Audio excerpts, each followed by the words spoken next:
አሰላሙ አለይኩም ወራህመቱላሂ ወበረካቱ።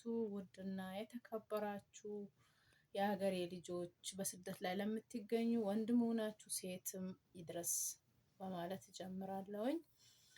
ቪዲዮዬን ሲታዩት ላይክ እና ሰብስክራይብ ሼር አርጉኝ፣ አበረታቱኝ። እኔ ወጥቼ የምናገረው የደረሰብኝ በደሌን ነው እንጂ መዝናኛ አይደለም። የደረሰብኝን በደል ስነግራችሁ ልትማሩበት ትችላላችሁ ብዬ ነው ማካፍላችሁ እንጂ እኔ ሌላ ዩቱበርም አይደለሁም። እነሱ ዩቱበሮች ላይክ እና ሼር አርጉኝ ስለሚሉ ነው እኔ የምለው እንጂ ዩቱበር አይደለሁም። እኔ በእርግጥ አረብ ሀገር ነው ያለሁት፣ ሳውዲ አረቢያ ነው ያለሁት። አዎ በትክክል ግን ኮመንት ላይ እኔ የመጣሁበት ሀሳብ አለኝ፣ የራሴ ሀሳብ። ኮመንት ላይ ዩቱብ እንድታይልሽ ብለሽ ነው ብላችሁ ኮመንት የጻፋችሁልኝ ልጆች አላችሁ። በመጀመሪያ ማለት ነው እኔ እኮ ዩቱበር አይደለሁም። ዩቱብ እንዲታይልኝ አቀናብሬ ልለቅ ማለት ነው። ግን አንቺ ይሄን ብለሽ የጻፍሽልኝ ልጅ ማለት ነው ዩቱበር አይደለሁም። አንቺ ፕራንክና ኤከሌን ፕራንክ አረኳት፣ ኤከሌን ሰርፕራይዝ አረኳት ቢባል አፍሽን ከፍተሽ ሰብስክራይብም ታደርጊያለሽ፣ ሼርም ታደርጊያለሽ። እኔ ግን የደረሰብኝን በደል ነው አውጥቼ የተናገርኩት ማለት ነው። የደረሰበት ሊያውቀው ይችላል፣ እርግጠኛ ነኝ። ያው ይደርስበታል፣ በብዙ ሰው ይደርሳል። በእኔ የደረሰብኝ በመንገሬ ጥፋት ከሆነ ይሄን ብላችሁ የጻፋችሁልኝ ልጆች በድጋሚ ይቅርታ ይጠይቃችኋለሁ። ለዚህ ደግሞ ዩቱብ እንዲታይልሽ ነው ላላችሁ ደግሞ እኔ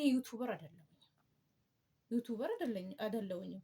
እንደ ማንኛውም ኢትዮጵያ ሰርቼ ይቀየራለሁ፣ ኑሮዬን ይለውጣለሁ ብዬ ነው አገሬን ትቼ ከሀገር የተሰደድኩት ማለት ነው። እናም ደግሞ ከጎን የሆናችሁ ደግሞ ለተጨነቃችሁ ወላሂ አላህ ጀዛችሁን ይክፈላችሁ። እኔ ምስጋና አቀርባለሁኝ። ጀዛችሁን አላህ ይክፈላችሁ። የሰው ልጅ ጀዛ አይከፍልም እና ጀዛችሁን በአላህ ዘንድ ተቀበሉ እላቸዋለሁኝ።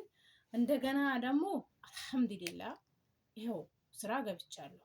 አልሐምዱሊላህ ያው ትላንትና አርብ ስራ ገብቻለሁኝ።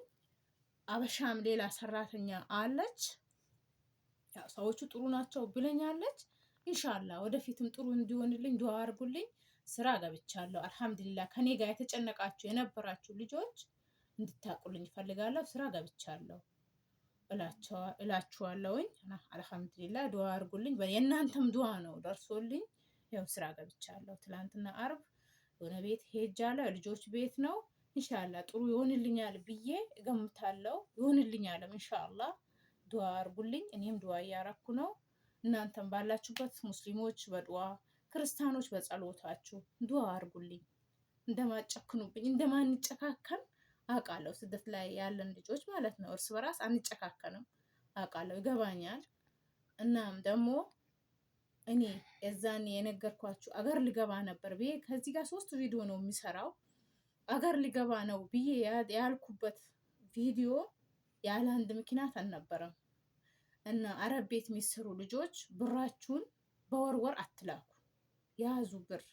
እኔ አሁን የዛኔ የአንድ ወር ብር እንኳን ቢኖረኝ አገሬን ይገባ ነበርኩ። ግን ልክ ወር እንደሞላኝ ብሬን ወደ ሀገር ልከዋለሁ። ስደት ደግሞ የመጀመሪያ አይደለም፣ ሁለተኛ ጊዜ ነው። ከዚህ በፊት 7 ዓመት ስደት ሰርቻለሁ። ግን ሆኖም ያልተማርኩበት ብዙ ነገር አለ። የዛኔ 7 ዓመት በሰራሁበት ነገር ምንም ሳልሰራ ሄጃለሁ፣ ቤተሰብ ረድቼ ማለት ነው። ግን አሁንም ተመልሼ መጥቼ ያንን ህይወት ነው ያለሁት። እኛ ሴቶች ብዙ ችግር አለብን ታውቃላችሁ። ትዳር የሚባል ነገር አለ፣ ቤተሰብ የሚባል ነገር አለ። አንቺ ስደት ላይ አንዴ በስደት ገብተሽ ከገባሽ በኋላ ትዳር እንኳን ብር አላት ሲል ነው አይደል የሚፈልግሽ ወንድ ልጅ ማለት ነው። ቤተሰብ እንኳን እየረዳሽው ቆይተሽ መጨረሻ ላይ ስትሄጂ ኩርፋ እንኳን አለ። ያን ሁሉ የረዳሽውን ይረሳውና ማለት ነው። ይሄንን የህይወቴን ታሪክ ግን አሁንም በሰፊው አጫውታችኋለሁ።